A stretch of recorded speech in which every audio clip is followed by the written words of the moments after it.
Hello everyone. तो हम लोग आज हेड एंड नेक जो है स्टार्ट करने वाले हैं। 20 से 25 वीडियोस होंगी और ट्राई करूँगी मैं कि 30 मिनट्स तक की हों, जिससे आप आराम से उसको देख पाएँ और टाइमली आपका सिलेबस कंप्लीट हो पाए। ठीक है, तो हम स्टार्ट करेंगे सबसे सिंपल टॉपिक से, जो कि स्कैल्प है। इस वीडियो में हम लोग स्कैल्प और फेस का पार्ट 1 कवर करेंगे। नेक्स्ट वीडियो में हम फेस का पार्ट 2 और डीप फेशिया का पार्ट 1 ऐसे करके कवर करते चलेंगे। ठीक है, स्कैल्प जो है हमारा, क्या क्या पढ़ना है इसके बारे में। एक तो एक्सटेंट कहाँ से कहाँ तक है। स्कैल्प का एक्सटेंट हमें देखना है कि एंटीरियरली हमारा होता है सुपरसिलियरी आर्च। यहाँ पर स्कल पे सुपरसिलियरी आर्च होती है। सुपरसिलियरी आर्च से लेकर पोस्टीरियरली कहाँ तक है, यहाँ तक सुपीरियर न्यूकल लाइन। ठीक है, तो एंटीरियरली सुपरसिलियरी आर्च और पोस्टीरियरली सुपीरियर न्यूकल लाइन और लैटरली सुपीरियर टेम्पोरल लाइन तक, ये हमारा स्कैल्प का एक्सटेंट हो गया।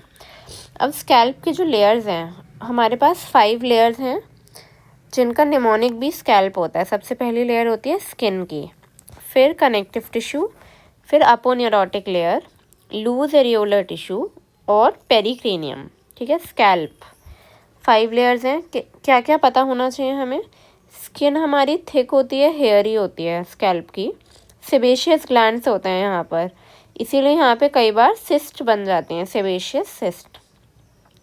अब कनेक्टिव टिश्यू या फिर सुपरफिशियल फेशिया, यहाँ पे 2 कनेक्टिव टिश्यू की लेयर है हमारे पास में। एक तो ये लूज कनेक्टिव टिश्यू की लेयर है, 4th वाली लूज एरियोलर टिश्यू की। जो ये वाली है, ये हमारी डेंस कनेक्टिव टिश्यू की लेयर है।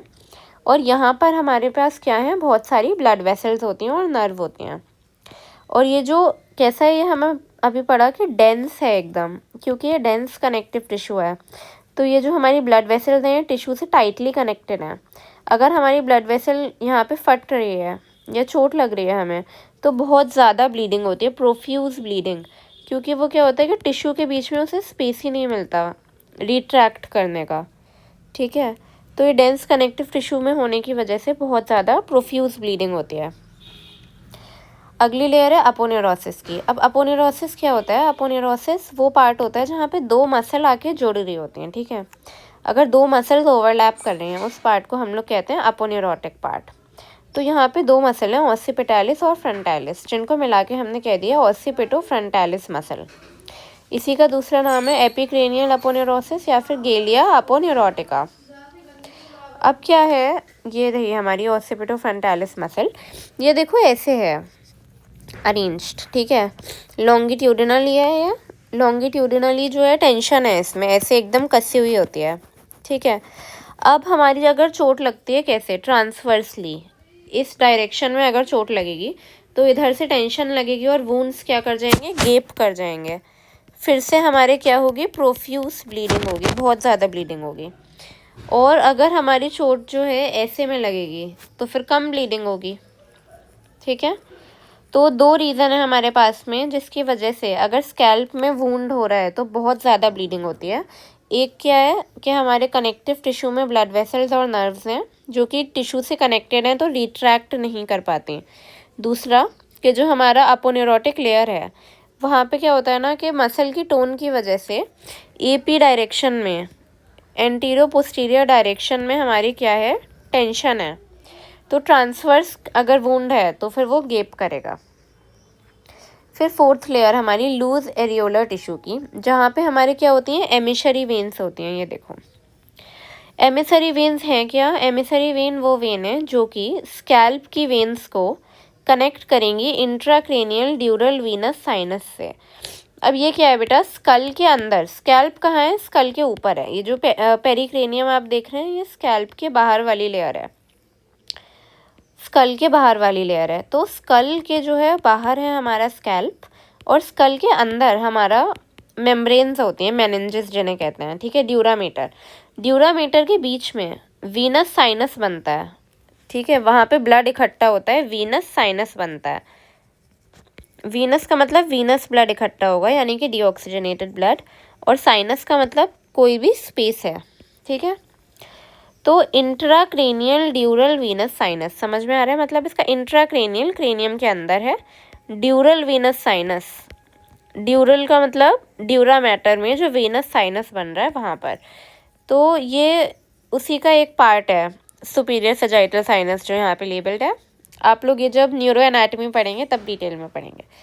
तो ये जो है हमारे इंट्राक्रेनियल ड्यूरल वीनस साइनस से स्कैल्प की वेन्स को कनेक्ट कर रही है। इस वाली वेन को हमने कहा एमिशरी वेन। क्लियर? अब फोर्थ लेयर हमारी ये यहाँ पे हमें मिल रही है एमिशरी वेन। अब फोर्थ लेयर को हम और क्या कहते हैं? डेंजरस लेयर ऑफ स्कैल्प कहते हैं। डेंजरस लेयर ऑफ स्कैल्प हम इसको क्यों कह रहे हैं? क्योंकि अगर कोई भी इन्फेक्शन हुआ हमारे स्कैल्प में, वो एमिशरी वेन से होता हुआ इंट्राक्रेनियल ड्यूरल वीनस साइनस में चला जाएगा, और अगर ऐसा होगा तो हमारी ब्रेन में कॉम्प्लिकेशन आने लगेंगी। क्योंकि अभी तक तो स्कल के बाहर चल रही थी कहानी, जो भी इन्फेक्शन था स्कल के बाहर हो रहा था, अब वो इन्फेक्शन स्कल के अंदर हमारे ब्रेन तक चला जाएगा अगर, इसीलिए इसको हम लोग क्या कहते हैं? डेंजरस लेयर ऑफ स्कैल्प कहते हैं फोर्थ लेयर को, लूज एरियोलर टिश्यू की बनी हुई जो लेयर है। लास्टली हमारे पास क्या है? पेरिक्रेनियम है, जो कि एक पेरिओस्टियम होती है बोन की, और वॉल्ट ऑफ स्कल। स्कल है, हमें पता है बोन के बाहर एक लेयर होती है पेरिओस्टियम कहते हैं जैसे, ऐसे ही स्कल का जो पेरिओस्टियम है उसको हम लोग कहेंगे पेरिक्रेनियम। ठीक है। अब ओसिपिटोफ्रंटालिस मसल की अगर हम लोग देखें ओरिजिन और इंसर्शन, फ्रंटालिस मसल देखो बेटा आगे की तरफ होती है फ्रंटल, ठीक है, फ्रंटल लोब होता है यहाँ पे ब्रेन का, यहाँ पे जो मसल है उसे कहते हैं फ्रंटालिस, यहाँ पे ऑसिपिटल लोब होता है, इसको हम लोग कहते हैं ऑसिपिटालिस। तो जो फ्रंटल बेलीज है हमारी, अब वो आती कहाँ से है बेटा? स्किन से आती हैं। ओरिजिन हमारी अभी फेस की मसल है, फेस की जितनी भी मसल्स होती हैं उनका ओरिजिन होता है स्किन से, ठीक है। सबक्यूटेनियस मसल होती हैं ये, स्किन से ओरिजिन लेती हैं। और कहाँ की स्किन से ले रही हैं? आईब्रो और रूट ऑफ द नोज की स्किन से, ठीक है। फिर इंसर्शन कहाँ हो जाएगा? यहीं पर, दोनों का इंसर्शन इधर ही पे है, ऑसिपिटोफ्रंटालिस अपोन्यूरोसिस में। देखो यहाँ पे अपोन्यूरोसिस बन रहा है, इधर आके इंसर्ट हो रही हैं। ऐसी जो हमारी ऑसिपिटल वेलीज हैं, ऑसिपिटालिस मसल है, उसका कहाँ से हो रहा है ओरिजिन? सुपीरियर न्यूकल लाइन के लेटरल 2/3 से, ठीक है, सुपीरियर न्यूकल लाइन से हो रहा है, और इसका भी इंसर्शन यहीं पर हो जाएगा एपिक्रेनियल अपोन्यूरोसिस में। नर्व सप्लाई दोनों की ही क्या है? फेशियल नर्व है, फेशियल नर्व की टेम्पोरल ब्रांच इसको सप्लाई करेगी, और पोस्टीरियर ऑरिकुलर ब्रांच इसको सप्लाई करेगी ऑसिपिटालिस को। कैसे याद रखेंगे? टेम्पल होता है यहाँ पे, ठीक है, इधर पे होता है टेम्पल, तो ये टेम्पोरल ब्रांच आ रही है, और ये देखो कान के पीछे से आ रही है, तो पोस्टीरियर ऑरिकुलर, ऑरिकल का मतलब होता है year, posterior auricular branch facial nerve की सप्लाई करेगी ऑसिपिटालिस को, ठीक है। इसके बाद हमें क्या पढ़ना है? नर्व सप्लाई और ब्लड सप्लाई स्कैल्प की। जो हमारी नर्व सप्लाई है स्कैल्प की, 2 पार्ट में डिवाइडेड है, मतलब 8 नर्व्स हैं टोटल, ठीक है, जिनमें से 4 हमारी ऑरिकल के आगे हैं, इन फ्रंट ऑफ ऑरिकल, और 4 हमारी ऑरिकल के पीछे हैं। जो यहाँ पे इधर है सुप्राट्रोक्लियर, सुप्रा ऑर्बिटल, ज़ाइगोमैटिको-टेम्पोरल और ऑरिकुलो-टेम्पोरल, ठीक है, सुप्राट्रोक्लियर, सुप्रा ऑर्बिटल, ज़ाइगोमैटिको-टेम्पोरल और ऑरिकुलो-टेम्पोरल, ठीक है। ये हमारी ब्रांचेस होती हैं ट्राइजेमाइनल नर्व की, ट्राइजेमाइनल नर्व जो कि 5th क्रेनियल नर्व है, उसकी ब्रांचेस होती हैं। अभी फेस में और डिटेल में पढ़ेंगे, अभी केवल नाम याद करना है, सुप्राट्रोक्लियर, सुप्रा ऑर्बिटल, ज़ाइगोमैटिको-टेम्पोरल और ऑरिकुलो-टेम्पोरल। फिर बिहाइंड द ऑरिकल कौन सी है? Great auricular, great auricular, lesser occipital, greater occipital और थर्ड ऑसिपिटल, ठीक है। जो हमारी ग्रेट ऑरिकुलर है उसकी रूट वैल्यू है C2 C3। अच्छा, इसको याद रखना इम्पॉर्टेंट नहीं है, अपनी नॉलेज के हिसाब से देख सकते हैं कि रूट वैल्यू क्या है। ग्रेट ऑरिकुलर की C2 C3 होती है, C2 C3 की वेंट्रल रूट, ठीक है, वेंट्रल रिम है C2 C3 का। ऐसे ही हमारी जो लेसर ऑसिपिटल और ग्रेटर ऑसिपिटल दोनों ही कैसी हैं? C2 और C2, लेकिन ये वाली ग्रेटर वाली हमारी डोर्सल रेमाए है, ये वाला वेंट्रल रेमाए है, और थर्ड ऑसिपिटल जो हमारी है वो डोर्सल रेमस है C3 का, तो ग्रेट ऑरिकुलर याद रखेंगे, ग्रेट ऑरिकुलर होता है और ग्रेटर ऑसिपिटल होता है। Great auricular, greater occipital, lesser occipital और थर्ड ऑसिपिटल। अब आर्टीरियल सप्लाई स्कैल्प की। अब एक और रीज़न होता है प्रोफ्यूज ब्लीडिंग का, कि इसके जो ये ब्लड वेसल्स हैं, ठीक है, ये यहाँ पे क्या बनाती हैं स्कैल्प में, अपोन्यूरोसिस बनाती हैं। ठीक है, अपोन्यूरोसिस इस जहाँ पे कोई दो चीज़ें आकर मिल रही हैं, बेटर टर्म है यहाँ पे एनास्टेमोसिस बनाती हैं। ठीक है, दो आर्टरी अगर मिल रही हैं तो फिर एनास्टेमोसिस है, दो मसल्स अगर मिल रही हैं तो अपोन्यूरोसिस है। तो देखो दोनों साइड की जो ये ब्लड सप्लाई होती है ना, ये आपस में इंटरकनेक्टेड होती है, क्योंकि ये आपस में इधर इंटरकनेक्टेड है। तो अगर यहाँ पे ब्लीडिंग हो रही है तो एकदम से बहुत सारा खून निकलता है। ये हमारे पास में थर्ड रीज़न है कि स्कैल्प के वुंड क्यों बहुत ज़्यादा ब्लीड करते हैं। अब एनास्टेमोसिस एक्चुअल में बनता किस किस के बीच में है, इंटरनल कैरोटिड आर्टरी और एक्सटर्नल कैरोटिड आर्टरी के बीच में। ठीक है, अभी देखो यहाँ पे भी आगे जो ऑरिकल के हमारी चल रही हैं वो है सुप्राट्रोक्लियर आर्टरी, सुप्राऑर्बिटल आर्टरी और सुपरफिशियल टेम्पोरल आर्टरी, जिसमें से सुप्राट्रोक्लियर और सुप्राऑर्बिटल आर्टरी ऑप्थेल्मिक आर्टरी की ब्रांच है, जो कि आती है इंटरनल कैरोटिड आर्टरी से। क्लियर है, इंटरनल कैरोटिड आर्टरी से आ रही है हमारी ऑप्थेल्मिक आर्टरी, जिसकी ब्रांच है सुप्राट्रोक्लियर और सुप्राऑर्बिटल आर्टरी। फिर हमारी जो सुपरफिशियल टेम्पोरल आर्टरी है वो आ रही है ईसीए से, यानी कि एक्सटर्नल कैरोटिड आर्टरी से। एक्सटर्नल कैरोटिड आर्टरी से ही एक और ब्रांच आती है पोस्टीरियर ऑरिकुलर आर्टरी और ऑसिपिटल आर्टरी, जो कि हमारी पीछे सप्लाई कर रही है। ठीक है, तो हमारे पास में 5 आर्टरी हैं जो यहाँ पे सप्लाई कर रही हैं। 3 उसमें से आगे हैं, कौन कौन सी, सुप्राट्रोक्लियर, सुप्राऑर्बिटल और सुपरफिशियल टेम्पोरल, और 2 पीछे हैं पोस्टीरियर ऑरिकुलर और ऑसिपिटल आर्टरी। ठीक है, ये हमारी आर्टीरियल सप्लाई हो गई। इसमें हमारी केवल सुप्राट्रोक्लियर और सुप्राऑर्बिटल इंटरनल कैरोटिड से आ रही हैं, बाकी की हमारी एक्सटर्नल कैरोटिड से आ रही हैं। वेनस ड्रेनेज की अगर हम बात करें तो अब ज़्यादातर जगहों पे आप देखेंगे क्या होता है कि जिस नाम की आर्टरी होती है उसी नाम की वेन होती है। ठीक है, तो हमारे पास में सुप्राट्रोक्लियर वेन हो गई, सुप्राऑर्बिटल वेन हो गई, सुपरफिशियल टेम्पोरल वेन हो गई, पोस्टीरियर ऑरिकुलर वेन हो गई और ऑसिपिटल वेन हो गई। ठीक है, क्या होता है अब ये इसको याद होना चाहिए, वाइवा के लिए इम्पॉर्टेंट है और इजी भी है, ऐसा मुश्किल नहीं है।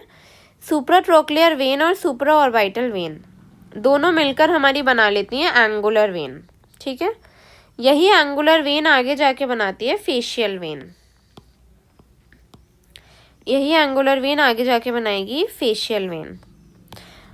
दूसरी तरफ क्या हो रहा है हमारा कि जो सुपरफिशियल टेम्पोरल वेन है वो हमारी मिल रही है मैक्सिलरी वेन से और साथ में बना रही है रेट्रोमैंडिबुलर वेन। ठीक है, क्या हुआ, सुप्राट्रोक्लियर वेन सुप्राऑर्बिटल वेन ने मिलके बनाई एंगुलर वेन और उससे बनी फेशियल वेन। फिर superficial temporal when maxillary when के साथ में मिलकर हमारी बना रही है रेट्रोमैंडिबुलर वेन। ये रेट्रोमैंडिबुलर वेन हमारी डिवाइड हो जाती है एंटीरियर और पोस्टीरियर डिवीजन में। ये जो इसका एंटीरियर डिवीजन है, ठीक है, ये फेशियल वेन के साथ में मिलकर बना लेता है कॉमन फेशियल वेन, जो कि फाइनली ड्रेन कर जाती है इंटरनल जुगुलर वेन में। क्लियर है, फेशियल वेन और रेट्रोमैंडिबुलर वेन का एंटीरियर डिवीजन मिलके बनाता है कॉमन फेशियल वेन, जो कि फाइनली ड्रेन कर रही है इंटरनल जुगुलर वेन में। ठीक है, फिर हमारी चौथे नंबर पे आ रही है पोस्टीरियर ऑरिकुलर वेन। ये जो पोस्टीरियर ऑरिकुलर वेन होती है ये रेट्रोमैंडिबुलर वेन का पोस्टीरियर डिवीजन, देखो पोस्टीरियर और पोस्टीरियर दोनों जगह, इसके पोस्टीरियर डिवीजन के साथ में मिलकर बनाती है एक्सटर्नल जुगुलर वेन। ठीक है, और external jugular vein finally drain करती है सबक्लेवियन वेन में। ऑसिपिटल वेन हमारी जाती है सब ऑसिपिटल वीनस प्लेक्सस में। ये क्या होता है न्यूरो एनाटॉमी में पढ़ेंगे। जैसे हमारे ड्यूरामीटर में सुपीरियर सजाइटल साइनस बन रहा है, ऐसे ही सब ऑसिपिटल साइनस बनता है। अब हमारी जो एमिशरी वेन्स हैं वो वेन है जो कि कनेक्ट करती हैं वेन को सेकेंड लेयर ऑफ स्कैल्प से लेकर इंट्राक्रेनियल ड्यूरल वीनस साइनस से कनेक्ट करेंगी। ठीक है, इसके एग्जाम्पल्स होते हैं हमारे कुछ।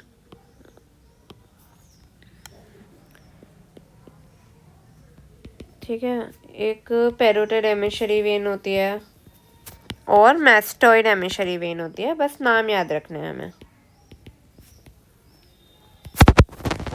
क्योंकि अभी आप स्कल्स पढ़ेंगे तो आप देखेंगे उसमें बहुत सारे फोरामेन होंगे जिसमें से अलग अलग चीज़ें जा रही होंगी। अब स्कैल्प का क्लिनिकल रेलेवेंस, पहले तो हम देखें सर्जिकल लेयर ऑफ स्कैल्प कौन सी है। हमारी जो पहली 3 लेयर्स होती हैं, फर्स्ट 3 लेयर, वो एक दूसरे से एकदम चिपकी हुई होती हैं। अगर हमने एक लेयर निकालनी है तो वो तीनों साथ में निकलती हैं, इसीलिए इनको कहते हैं surgical layer of scalp. Black eye कैसे होती है? अब हमें पता है कि जो 4th लेयर है हमारी, ये हमारी जो अपोन्यूरोसिस की लेयर है ओसिपिटो फ्रंटालिस मसल की, फ्रंटालिस मसल आगे से कनेक्टेड है स्किन से। ठीक है, अब वो कनेक्टेड है स्किन से, कोई बोनी अटैचमेंट है नहीं।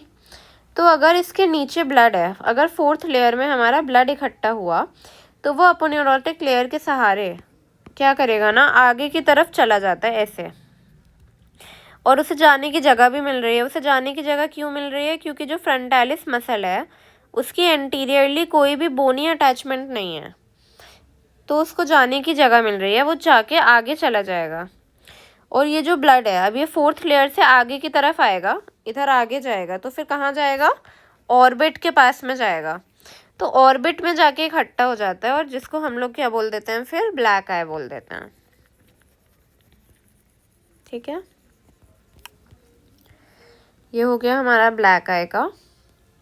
ठीक है, क्या करता है ये? ट्रैक डाउन करता है आईलिड में और हीमाटोमा बना लेता है वहाँ पर। हीमाटोमा का मतलब है कि ब्लड कनेक्ट हो गया। क्यों? क्योंकि जो ओसिपिटो फ्रंटालिस मसल है हमारी, उसकी एंटीरियर बोनी अटैचमेंट नहीं है। आइस के अराउंड ब्लैक डिस्कलरेशन हो जाएगा, और आइस के अराउंड ब्लैक डिस्कलरेशन हो गया तो फिर इसको हम लोग कह रहे हैं ब्लैक आई। फिर हमारा डेंजरस एरिया ऑफ स्कैल्प मैं बता चुकी हूँ, 4th लेयर को कहते हैं, क्योंकि अगर 4th लेयर में कोई इन्फेक्शन है, जैसे कि पस हो गया, तो वो कहाँ चला जाएगा? इंट्राक्रेनियल ड्यूरल वीनस साइनस में चला जाएगा अलोंग एमिशरी वेन, और वेन में जाके वो थ्रोम्बोसिस करा देगा जो कि फेटल होता है। थ्रोम्बोसिस क्या है? कोई भी पार्टिकल जो कि हमारी ब्लड वेसल को ब्लॉक कर रहा है, जैसे कि ये हमारी कोई भी वेन है। ठीक है, पस हमारा आ गया यहाँ पर, इसको इसने ब्लॉक कर दिया, उसको हम लोग कहेंगे थ्रोम्बोसिस।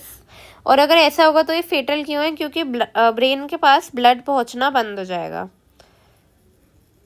इसीलिए ये हमारा क्या है? डेंजरस एरिया ऑफ स्कैल्प है। अब 3 टर्म्स हैं हमारे पास में, सेफ्टी वॉल्व हीमाटोमा, सिफेल हेमाटोमा और कैप्यूट सक्सेरिनम। तीनों में डिफरेंस देखेंगे। सेफ्टी वॉल्व हीमाटोमा में क्या हो रहा है कि हमारा जो अगर बच्चों में फ्रैक्चर हो गया क्रेनियल वॉल्ट में, तो फिर क्या होगा? हमारा ब्लड इकट्ठा हो जाता है कहाँ पर? सब अपोन्यूरोटिक स्पेस में। ठीक है, क्या हुआ? सब अपोन्यूरोटिक का मतलब अपोन्यूरोटिक लेयर के नीचे 4th लेयर में हमारा ये ब्लड अक्यूमुलेट होगा। अगर 4th लेयर में हमारा ब्लड इकट्ठा हो रहा है तो अब क्या होता है ना, यहाँ पे ब्लड कलेक्ट होता रहता है, और 4th लेयर होती कौन सी है हमारी? लूज कनेक्टिव टिश्यू की लेयर होती है। तो ब्लड यहाँ पे इकट्ठा होता रहता है, और जब तक पूरा ब्लड फिल ना हो जाए तब तक सेरेब्रल कंप्रेशन नहीं होता है। समझ रहे हो? जब तक बहुत सारा ब्लड फिल ना हो जाए तब तक सेरेब्रल कंप्रेशन नहीं होता है। और क्योंकि सेरेब्रल कंप्रेशन क्यों नहीं हो रहा है? क्योंकि ये लूज कनेक्टिव टिश्यू की लेयर है। लूज कनेक्टिव टिश्यू की लेयर है मतलब उसमें स्पेस है ब्लड के इकट्ठा होने का। ब्रेन को दबा नहीं रहा, वो ब्लड इकट्ठा हो रहा है लेकिन ब्रेन को कोई नुकसान नहीं हो रहा, इसीलिए हम लोग क्या बोलते हैं? कि collection of blood in the fourth layer is called as safety valve haematoma. Haematoma का मतलब ब्लड का कनेक्शन, और हमारे यहाँ पे सेफ्टी वॉल्व की तरह काम कर रहा है वो, ठीक है। सिफेल हीमाटोमा क्या होता है? अब सब पेरियोस्टियल कलेक्शन ऑफ ब्लड हमारा सिफेल हेमाटोमा होता है। देखो, सिफेल का मतलब होता है ब्रेन, सब पेरियोस्टियल का मतलब हो गया पेरियोस्टियम के नीचे ब्लड कलेक्ट हो रहा है। तो पेरियोस्टियम के नीचे अगर ब्लड कलेक्ट हो रहा है तो फिर वो ब्रेन पे इफेक्ट डालेगा। इसको हम लोग बोल रहे हैं सिफेल हेमाटोमा, ठीक है। अब इसमें होता क्या है कि जो पेरियोस्टियम होती है स्कल की वो लूजली अटैच्ड होती है, लेकिन जो सूचरल लाइन है, सूचरल लाइन समझते हो, जैसे कि दो हमारी यहाँ पे पेराइटल बोन होती हैं स्कल की, जो कि ऐसे मिलती हैं, यहीं पर हमारी आके मिलती है फ्रंटल बोन, है ना। फिर यहीं पीछे होती है ऑसिपिटल बोन, इनके बीच में जो ये जॉइनिंग होती है उसको क्या कहते हैं? सूचर। तो जो पेरियोस्टियम है वो बहुत लूजली लगा होता है, लेकिन यहाँ पे टाइट होता है, केवल सूचर लाइन से टाइटली लगा है, वरना वो लूजली लगा हुआ है। तो अब जो हमारा ब्लड यहाँ पे इकट्ठा होगा, हमारा ब्लड इकट्ठा कहाँ पे हो रहा है? पेरियोस्टियम के नीचे हो रहा है, तो वो काय की शेप ले लेगा? सूचर लाइन की शेप ले लेगा, ठीक है। तो हीमाटोमा हमारा कैसा है? बाउंड है बाय सूचर लाइन और शेप ले लेगा बोन्स की, ठीक है। कॉमनली कहाँ मिलता है? पेराइटल रीजन में। अब कैप्यूट सक्सेडेनियम कब होता है? ये क्या है? सबक्यूटेनियस इडीमा है। सबक्यूटेनियस का मतलब है स्किन के जस्ट नीचे, सेकेंड लेयर में हो रहा है ये तो एकदम नीचे हो रहा था, फिफ्थ लेयर के भी नीचे, ये स्किन के नीचे हो रहा है, ठीक है।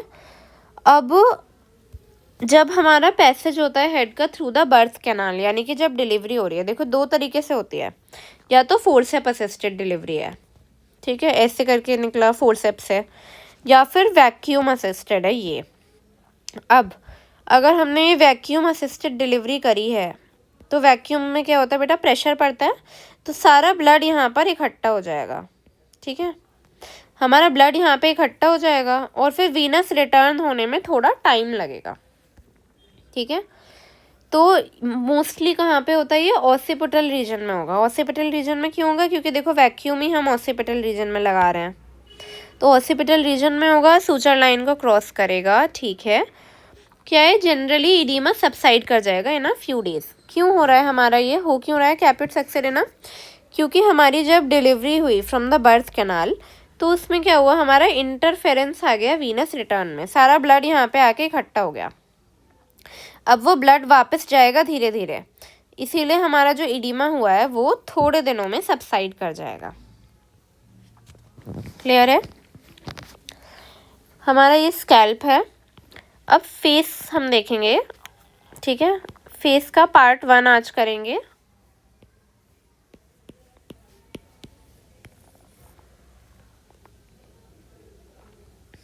अब फेस में हमें क्या पढ़ना है?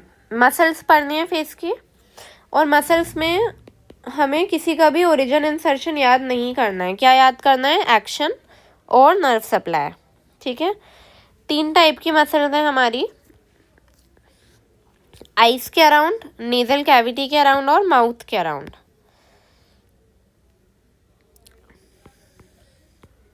मसल अराउंड आइज, हमारे पास 4 मसल्स हैं आंखों के अराउंड, ऑर्बिकुलरिस ओक्यूलाई, कोरियोगेटर सुपरसिलाई, फ्रंटालिस और लेवेटर पैल्पेब्रे सुपीरियोरिस, ठीक है।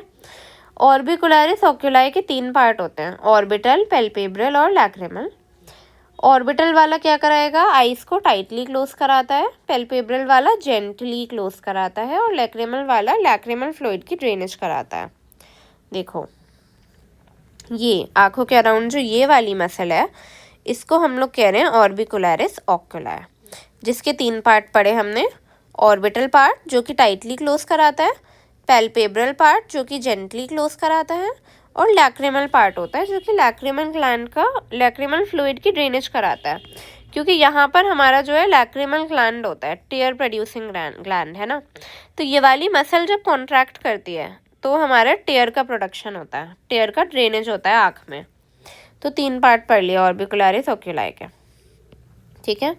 और कौन सी मसल है यहाँ पे, ये वाली कोरियोगेटर सुपरसिलाई। हमारी क्या काम होता है इस मसल का, वर्टिकल रिंकल प्रोड्यूस करना। ये यहाँ देखो, ये जो वर्टिकल रिंकल है ये बना रही है कोरियोगेटर सुपरसिलाई। और कौन सी मसल है, फ्रंटालिस मसल है, ये ट्रांसवर्स रिंकल बनवाती है फ्रंटालिस मसल। ठीक है, कौन कौन सी मसल्स पढ़ी हमने यहाँ पर, ऑर्बिकुलरिस ओक्यूलाई, कोरियोगेटर सुपरसिलाई और फ्रंटालिस, तीनों के फंक्शन पढ़े। एक और मसल है लेवेटर पैल्पेब्रे सुपीरियोरिस। अब नाम से पता चलना चाहिए, सुपीरियोरिस का मतलब हो गया अपर आईलिड। ठीक है, लेवेटर, जहाँ पे भी लेवेटर आएगा वो वाली मसल क्या करेगी, ऊपर उठाएगी चीज़ों को, तो अपर आईलिड को एलिवेट कराती है। क्या, कौन सी मसल हमारी, लेवेटर पैल्पेब्रे सुपीरियोरिस। मैं देखती हूँ इसमें बनी है क्या, नहीं, पैल्पेब्रे सुपीरियोरिस यहाँ बनी नहीं है। फिलहाल इसका फंक्शन है कि ये अपर आईलिड को एलिवेट कराएगी। फिर हमारी नेजल कैविटी के अराउंड जो मसल्स हैं, प्रोसेरस है, नेजालिस है, डिप्रेसर सेप्टाई है। ठीक है, 3 मसल्स हैं, प्रोसेरस, नेजालिस और डिप्रेसर सेप्टाई। प्रोसेरस हमारी क्या करती है, ट्रांसवर्स रिंकल बनवाती है across the root of the nose. ठीक है, रूट ऑफ द नोज पे ट्रांसवर्स रिंकल ये, ठीक है, रूट ऑफ द नोज पे ऐसे ट्रांसवर्स रिंकल बनाएगी कौन सी, प्रोसेरस। अब नेजालिस होती है, उसके 2 पार्ट होते हैं, एक तो कंप्रेसर नारिस और एक डायलेटर नारिस। नेजालिस का काम क्या है, नेजल अपर्चर को खोलेगी और बंद करेगी। ठीक है, तो ये देखो यहाँ पे, जैसे ये नेजालिस को इसने डायलेट कर दिया, नेजल अपर्चर को डायलेट करा डायलेटर नेजालिस ने, डायलेटर नारिस। ऐसे यहाँ पे कंप्रेस करा किसने, कंप्रेसर नारिस ने। ठीक है, तो नेजालिस के 2 पार्ट हैं, कंप्रेसर नारिस और डायलेटर नारिस, जो कि डायलेट करा रही है और कंप्रेस करा रही है नेजल अपर्चर को। डिप्रेसर सेप्टाई, डिप्रेसर सेप्टाई क्या करेगी, हमारा सेप्टाई का मतलब है नेजल सेप्टम। ठीक है, नेजल सेप्टम को फिक्स कर देती है जिससे कि नेजल अपर्चर का डायलेशन हो पाए।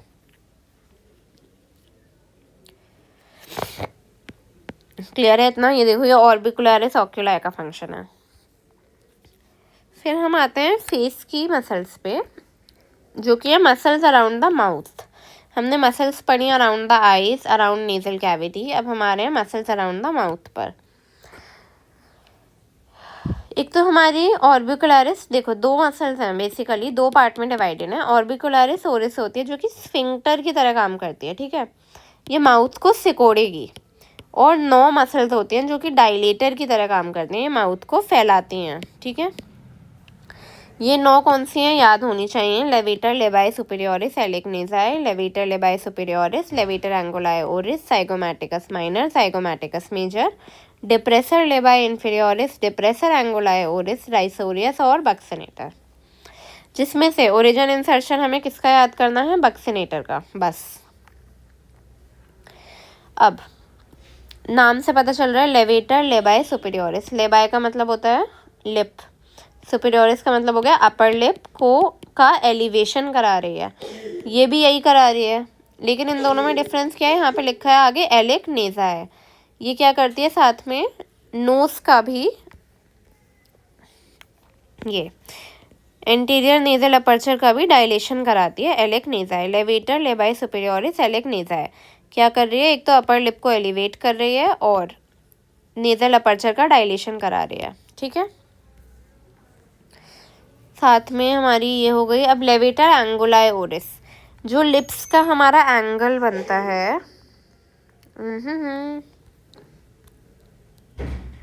देखो लिप्स का एंगल, ये साइड में जो होता है इसको कहते हैं लिप्स का एंगल। ठीक है, ये लिप्स का एंगल अगर ऊपर उठाएंगे, जो कि स्माइल करते टाइम उठाते हैं, तो हमारी कौन काम करेगी, लेवेटर एंगुलाई ओरिस। अब अगर ये इंसान दुखी हो रहा है और इसको नीचे कर रहा है तो फिर कौन सी काम कर रही है, डिप्रेसर एंगुलाई ओरिस। जाइगोमैटिकस मेजर और माइनर लाफिंग मसल्स हैं, हंसते टाइम इनको हम यूज़ करते हैं। जैसे कि ये देखो, इधर से आती हैं ये मसल्स दोनों ही, जाइगोमैटिकस मेजर और माइनर ऐसे खींचती हैं हमारे मुंह को। ठीक है, ऐसे। तो हम जो है ना लाफिंग के टाइम पे यूज़ करते हैं। राइजोरियस को हम लोग यूज़ करते हैं ग्रिनिंग के टाइम पे। ठीक है, दोनों का अंतर समझ आ रहा है?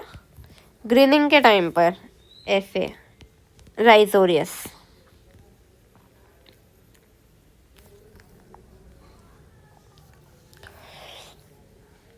फिर बक्सिनेटर। बक्सिनेटर से क्या करते हैं ना, जितनी भी हमारी वो होती है, सीटी बजाना, ठीक है, फूक मारना, बलून फुलाना, सीटी बजाना, ये सारी चीज़ें हम लोग बक्सिनेटर से करते हैं। ये देखो बक्सिनेटर, ये क्या, मुंह फुलाना, बलून फुलाना, सीटी मारना, सारी चीज़ें बक्सिनेटर कराते हैं। बक्सिनेटर का ओरिजिन बेटा कहाँ से होता है? देखो 4 चीज़ें याद करनी है हमें। एक तो alveolar process of maxilla. Bones पता होंगे अब तक स्कल की। ये वाली बोन क्या होती है? मैक्सिला होती है। ये वाली बोन होती है मैंडिबल। ठीक है, अब यहाँ पे जहाँ पे दांत लगते हैं वहाँ पे हमारे प्रोट्रूजन होते हैं ना, निकले हुए प्रोसेसेस, जिन्हें हम क्या कहते हैं? एल्वियोलर प्रोसेस कहते हैं। तो अब एल्वियोलर प्रोसेस ऑफ मैक्सिला, ठीक है, और साथ ही साथ एल्वियोलर प्रोसेस ऑफ मैंडिबल, इनकी आउटर सरफेस से इसका ओरिजिन हो रहा है। देखो ये जो रेड लाइन है ये ओरिजिन दिखा रही है। साथ ही में क्या हो रहा है, अब हमारी एक टेंडेनस आर्च बन रही है, ये ग्रीन कलर की, यहाँ से भी ओरिजिन हो रहा है। देखो ये रेड लाइन है ना, इसके ऊपर तक जा रही है पूरी। और हमारा क्या हो रहा है, ये जो टेंडेनस आर्च बन रही है कहाँ से बन रही है? मैक्सिलरी टिब्रोसिटी से बन रही है।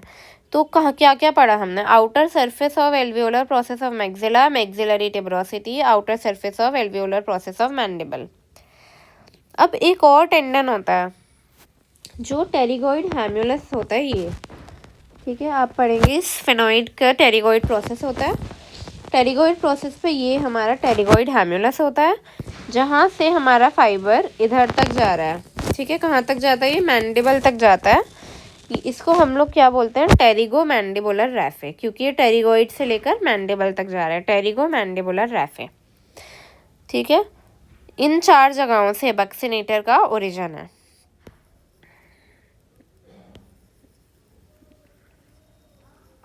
फिर बक्सिनेटर के इंसर्शन की अगर मैं बात करूं, इंसर्शन कैसे होता है अब इसका?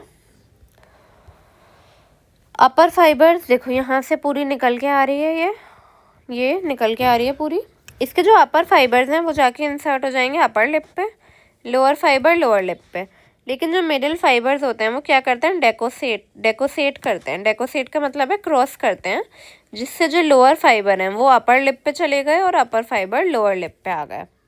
ये हमारा इंसर्शन है बक्सिनेटर का। नर्व सप्लाई इसकी फेशियल नर्व की बक्कल ब्रांच, ठीक है, buccal branch of facial nerve इसकी नर्व सप्लाई है। फेशियल एक्सप्रेशन हमने देख लिया है, कौन सी मसल क्या काम कराती है, कौन सा फेशियल एक्सप्रेशन प्रोड्यूस कराती है, ये पता होना चाहिए हमको। तो अभी हमारा देखो, अगर सरप्राइज है हमें कुछ तो क्या होता है? ट्रांसवर्स रिंकल, और ट्रांसवर्स रिंकल कौन बनवाता है? फ्रंटालिस। फ्राउन जब हम करते हैं तो क्या होता है? वर्टिकल रिंकल बनते हैं फोरहेड पे, नोज पे ट्रांसवर्स रिंकल, तो कॉरिगेटर, सुपरसिलाई और प्रोसेलस। एंगर में क्या होता है? एंटीरियर नेजल अपर्चर का डायलेशन होता है, जो कि डायलेटर नेरिस कराएगी। अब लाफिंग हमारी कौन कराती है? Zygomaticus major. अगर हमारा ग्रीफ है, सैडनेस है, तो हमारी कौन कराती है? देखो डिप्रेसर एंगुलाई ओरिस, क्योंकि हमारा जो माउथ का एंगल है वो हम नीचे की तरफ करते हैं। ग्रिनिंग में हम क्या करते हैं? लेटरली रिट्रैक्ट करते हैं एंगल को, जो कि कराती है राइसोरियस। डिस्डेन या डाउट में हमारी मेंटालिस। वरी हमारी क्या होती है? अगर हमें किसी चीज़ की चिंता है तो हम अपनी आंखें सिकोड़ लेते हैं, जो कि ऑर्बिकुलरिस ओक्यूलाई कराता है। देखो ये सारी यहाँ पे ये वाला डायग्राम आपको शायद ग्रॉस में बनाना है और अच्छे से याद होना चाहिए। क्यों याद होना चाहिए? क्योंकि हमें ये याद होना चाहिए कि कौन सी मसल को कौन सी नर्व सप्लाई कर रही है। देखो फेशियल नर्व हमारी आती है जब, तो फेशियल नर्व कहाँ से बाहर आती है? एक तो ये स्टाइलोमैस्टोइड फोरामेन से। एक मैस्टोइड प्रोसेस है स्कल में हमारा, एक स्टाइलोइड प्रोसेस है, दोनों के बीच में एक होल है हमारे पास, जिसको हम लोग कहते हैं स्टाइलोमैस्टोइड फोरामेन। यहाँ से हमारी फेशियल नर्व बाहर आती है। बाहर आकर ये पहले डिवाइड करती है टेम्पोरोफेशियल और सर्वाइकोफेशियल ट्रंक में, ठीक है। ये टेम्पोरोफेशियल और सर्वाइकोफेशियल ट्रंक आगे डिवाइड करते हैं। कैसे? ये तो हमारी डिवाइड कर जाती है टेम्पोरल ब्रांच में, ठीक है, टेम्पोरल ब्रांच में और जाइगोमैटिक ब्रांच में। और सर्वाइकोफेशियल ट्रंक हमारी फिर डिवाइड करती है बक्कल ब्रांच में और हमारी सर्वाइकल ब्रांच में और मैंडिबुलर ब्रांच में, ठीक है। तो बेसिकली हमारे पास में 5 टर्मिनल ब्रांचेज हैं फेशियल नर्व की, टेम्पोरल, जाइगोमैटिक, बक्कल, मैंडिबुलर और सर्वाइकल। बक्कल खुद फिर डिवाइड कर जाती है अपर बक्कल और लोअर बक्कल में, ठीक है। तो बेसिकली हमारी फेशियल नर्व आती है। फेशियल नर्व फिर डिवाइड करती है काय में, टेम्पोरोफेशियल ट्रंक और सर्वाइकोफेशियल ट्रंक में। ये टेम्पोरोफेशियल ट्रंक हमारी डिवाइड करती है टेम्पोरल और जाइगोमैटिक ब्रांच में। सर्वाइकोफेशियल डिवाइड करती है बक्कल में, मैंडिबुलर में और सर्वाइकल में, ठीक है। अब कौन कौन सी मसल को कौन सी ब्रांच सप्लाई करती है ये देखना है हमको, ठीक है। अब टेम्पोरल ब्रांच है जो सबसे ऊपर आ रही है हमारे पास में, तो क्योंकि ये सबसे ऊपर आ रही है किसे किसे सप्लाई करेगी, फ्रंटालिस को करती है, कोरियोगेटर सुपरसेलाई को करती है, ऑर्बिकुलरिस ओरिस के अपर पार्ट को करती है, ठीक है। ऊपर वाले पार्ट्स को इसने सप्लाई कर दिया, टेम्पोरल ब्रांच ने सप्लाई किया ऊपर वाले पार्ट्स को, फ्रंटालिस को कर दिया और हमारा कोरियोगेटर सुपरसेलाई को कर दिया और ऑर्बिकुलरिस ओक्यूलाई के अपर वाले पार्ट को कर दिया। जाइगोमैटिक ब्रांच देखो केवल एक ही चीज़ को सप्लाई कर रही है, लोअर पार्ट को, ऑर्बिकुलरिस ओक्यूलाई के।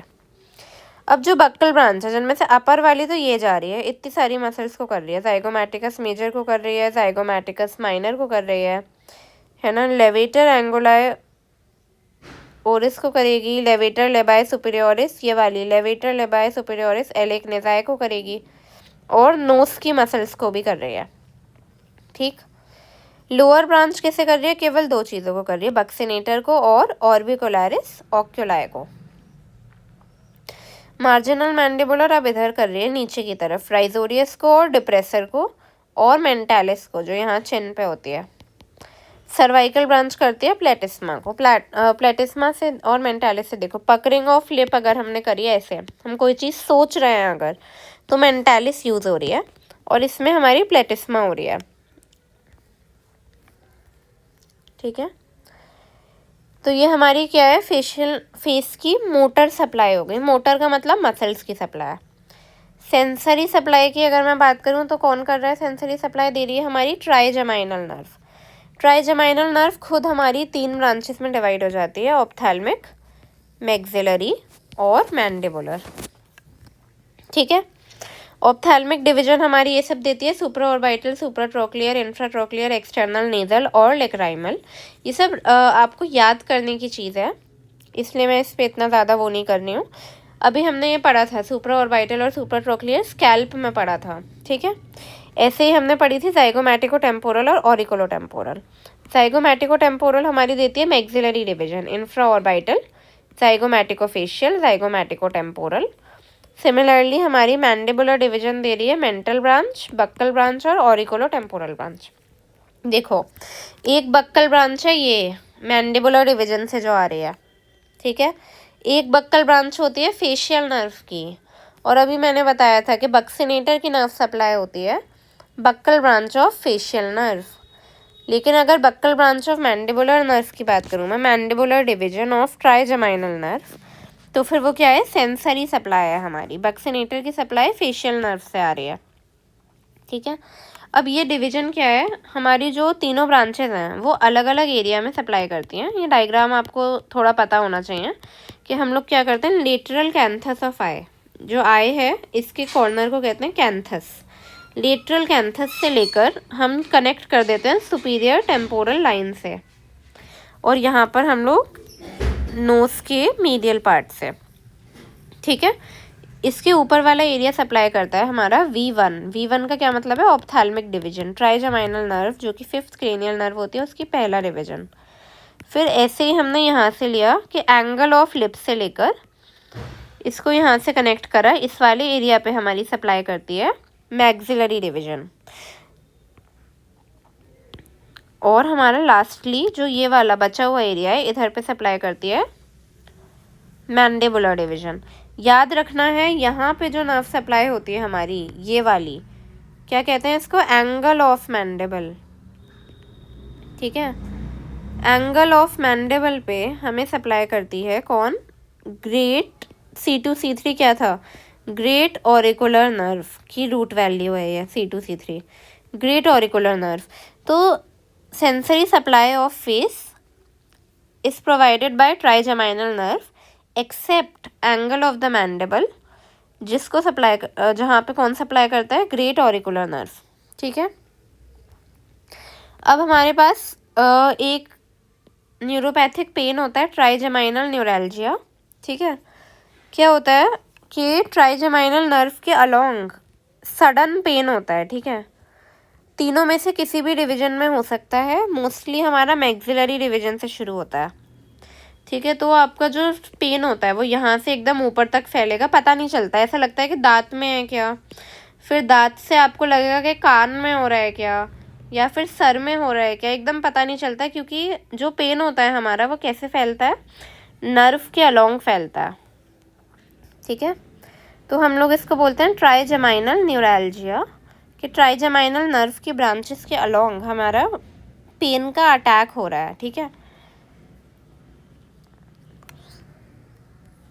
चलो इस वीडियो में केवल इतना ही है। फेस का थोड़ा सा पार्ट बचा है, वो नेक्स्ट में कवर करेंगे और साथ में डीप फेशिया स्टार्ट कर देंगे। Thank you.